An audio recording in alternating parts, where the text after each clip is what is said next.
When it is said that somebody has committed 7 sins, it does not mean counting the sins up to 7. No, but that the person has committed fullness of sin. That's what 7 sins mean. And I say Goodluck Ebele Azikiwe Jonathan has committed 7 sins. In this sense that he abused his power as Nigeria's acting president 2010 to 2011 to become Nigeria's elected president in 2011, rather than allowing Yar'Adua's Northwest to produce his replacement to serve the second term that death did not allow him to serve. Because in 1999, all the major political parties and elders agreed to rotate the presidential position south-north.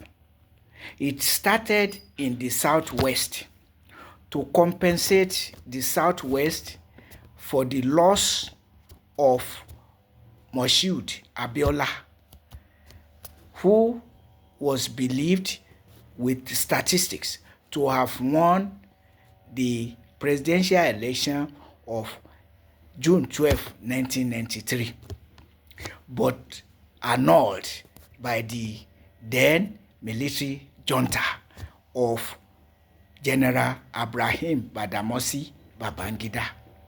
So the agreement led to a situation where all the major political parties chose their presidential candidates from the southwest in 1999. Again in 2003, 8 years, which ended in 2007, leading to shifting to the northwest, where Umaru Musa Yar'Adua emerged as the president in 2007, with Goodluck Ebele Azikiwe Jonathan as his vice president. So, but because Umaru Musa Yar'Adua died in 2010, he became the president in 2007, died in 2010, and Jonathan acted as the president until 2011 when another election was due. But he decided that there was nothing like rotational presidency so that he could become the president, coming from south-south.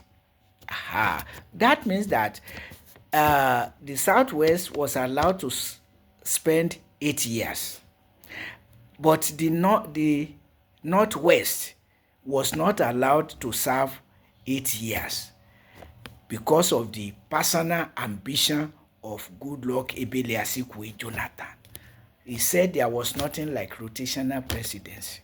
But check the records for 1999, 2003, and 2007. You will see the pattern of rotational presidency. Yes, in the way the major political parties chose their presidential candidates from the southwest 1999 and 2003, and from the northwest in 2007. I'm not saying all the political parties, but the major political parties that had the clout to win the presidential position. All of them.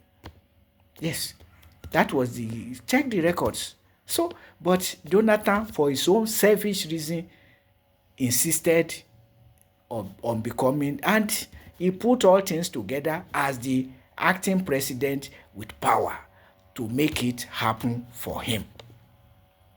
So now his emergence as the president compounded the war against the Boko Haram Muslim community, because the North certainly felt cheated and shortchanged.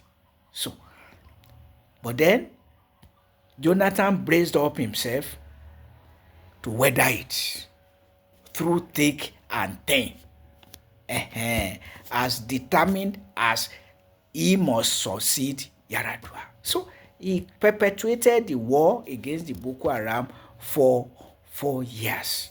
4 bloody years that could only be second to the civil war of 1997 of 1967 to 1970. That was the case because you had suicide bombings by the Boko Haram, and we must never forget that it was under the presidency of Jonathan, the Boko Haram Muslim community became a terrorist organization, though the war against it was started by the presidency of Umaru Musa Yar'Adua with Jonathan as his vice president.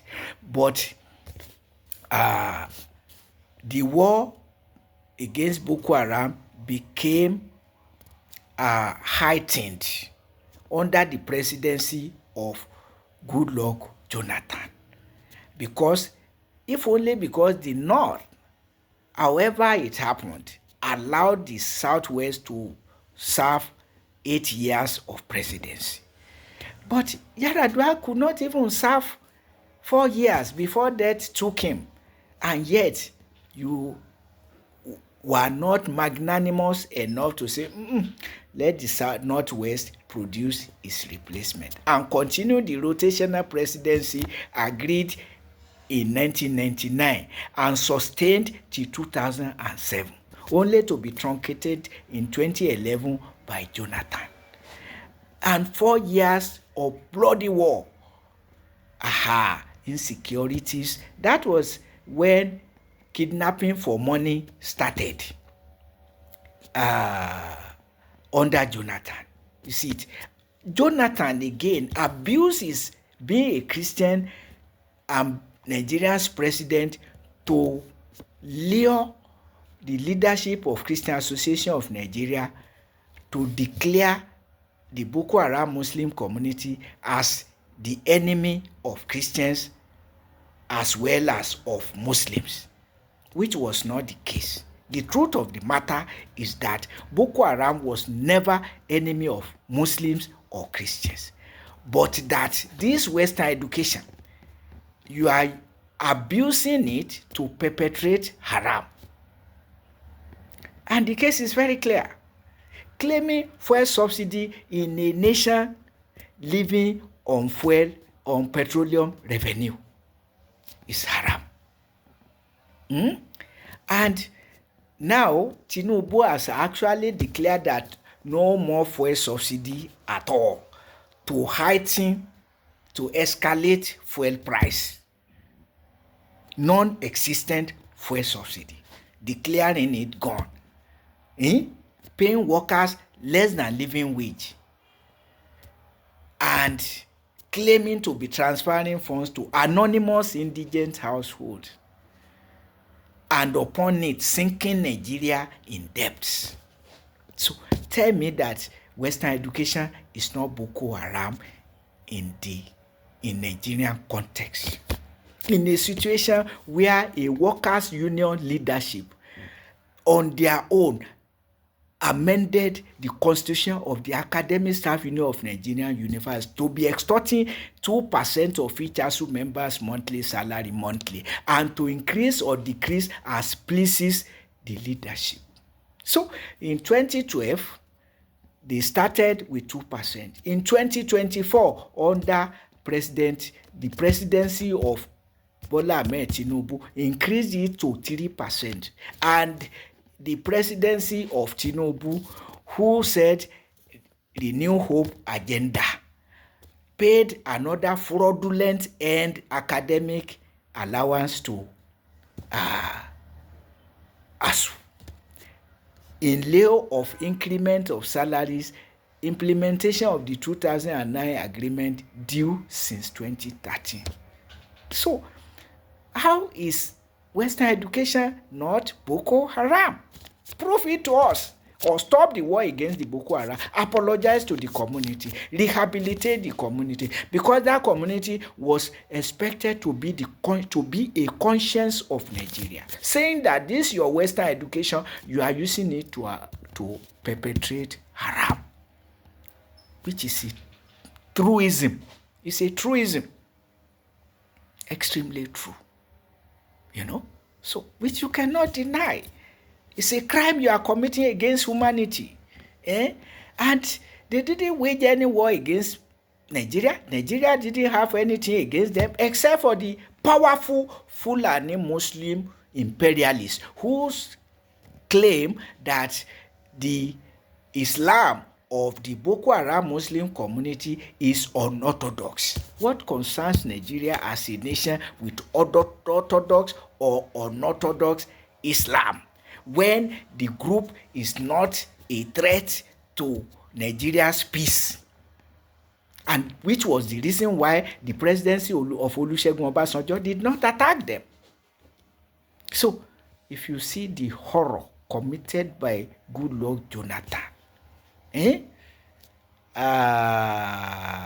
based on the injustice started by Umaru Musa Yar'Adua, compounded by the lack of conscience of Jonathan.